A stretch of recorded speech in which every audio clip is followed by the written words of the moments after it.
Progressive Skills in English, Level 1 Coursebook.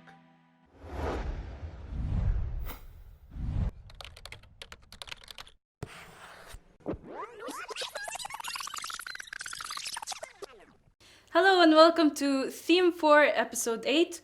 We shall begin this episode with learning new writing skills, specifically on writing about results.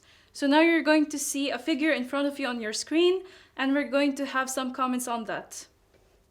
Well, the figure that we have on the screen, it shows us that we have many types of graphs, like a pie chart, like a bar chart, and also like tables.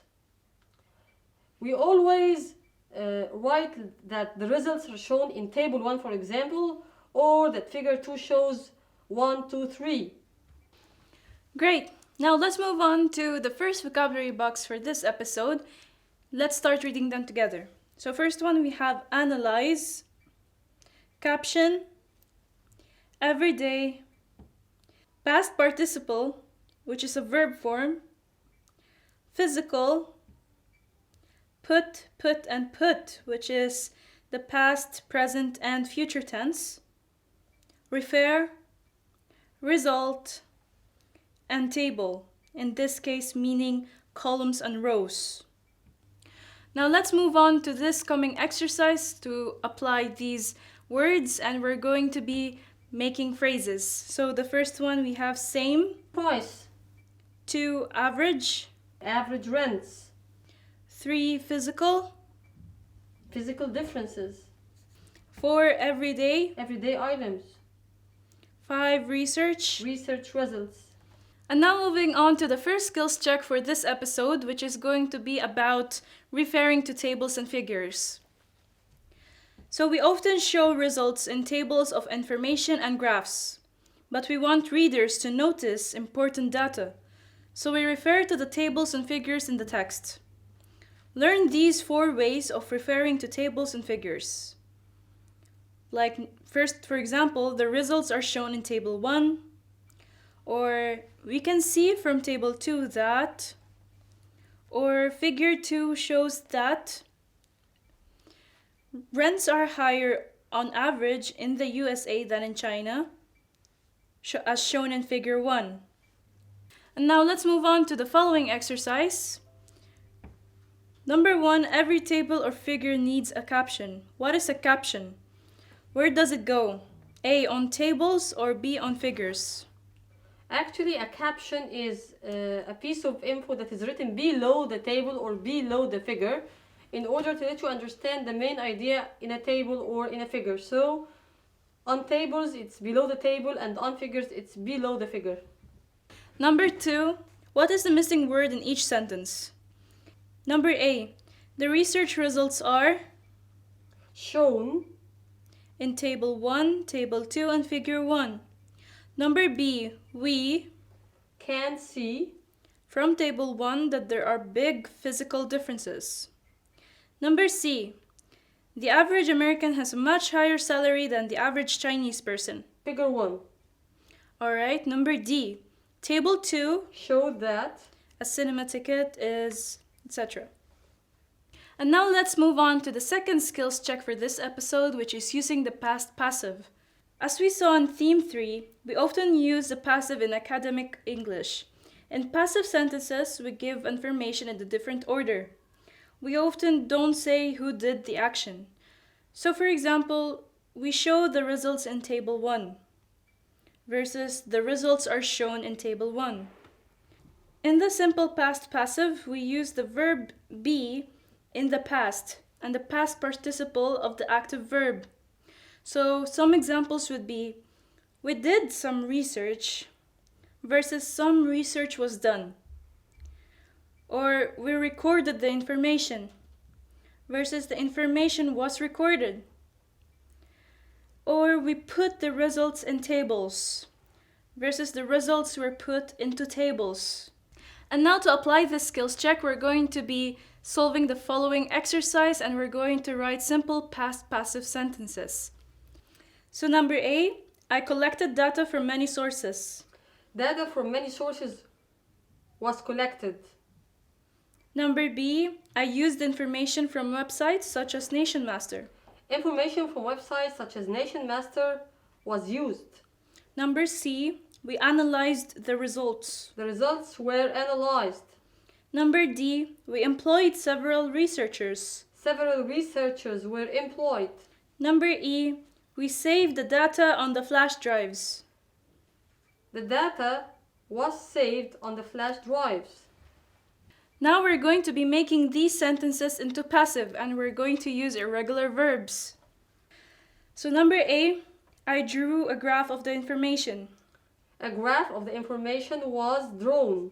Number B, I made tables of the key points. Tables of the key points were made. Number C, we took information from Nation Master and other websites. Information from Nation Master and other websites were taken or was taken. Number D, we sent the research results to university departments. The research results were sent to university departments. Number E, we put the results on our website. The results were put on our website. And now let's move on to another vocabulary box, which is going to be in the arrangement of present, past, and present participle. So first one we have do, did, done, draw, drew, drawn, make, made, made, pay, paid, paid, see, saw, seen, show, showed, and shown. And now we're going to be moving on to an exercise where we're going to be matching a verb with a noun. So number 1, do. Do research. 2, record. Information. 3, make. Make tables. 4, draw. Draw graphs. 5, earn. Earn a salary. 6, pay. Pay rent. Now in this episode we will be talking about some steps that would help you writing a research paper. First of all, you have to say how you did the research in the first paragraph. Then you have to describe the results in the second paragraph.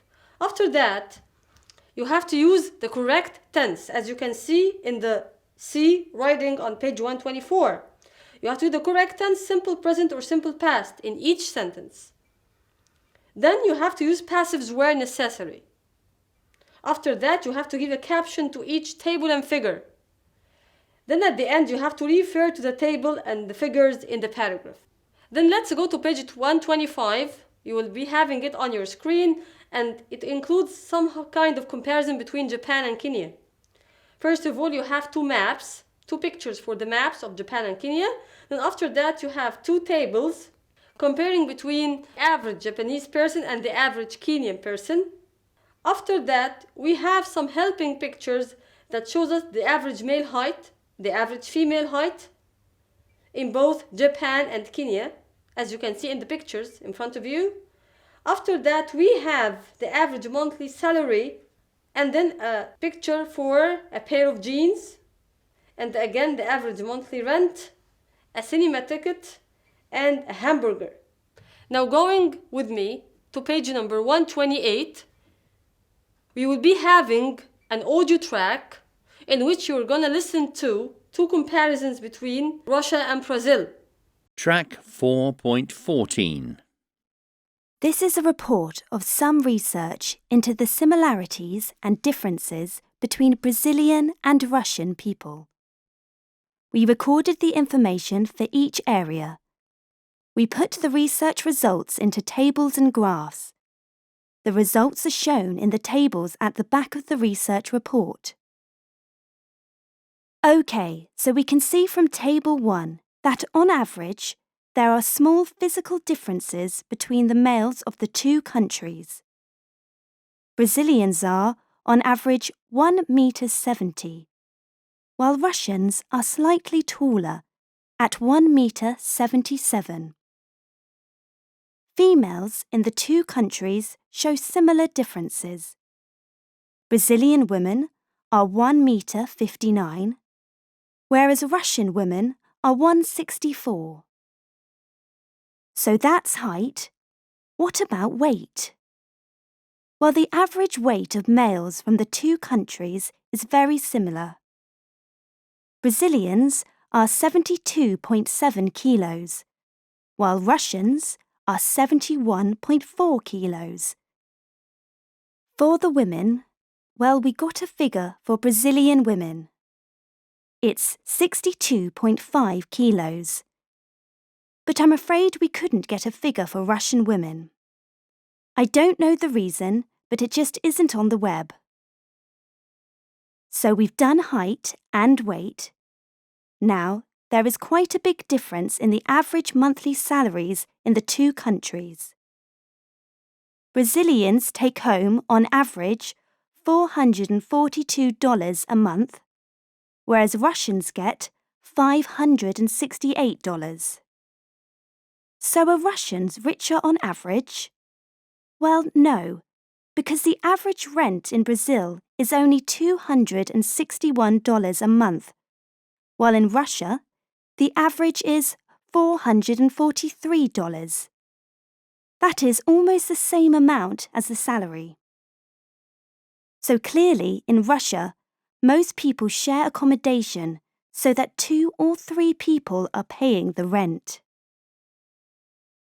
Finally, the cost of living. There are some differences in the prices of everyday items. Table 2 shows that, for example, a pair of jeans is much more expensive in Russia.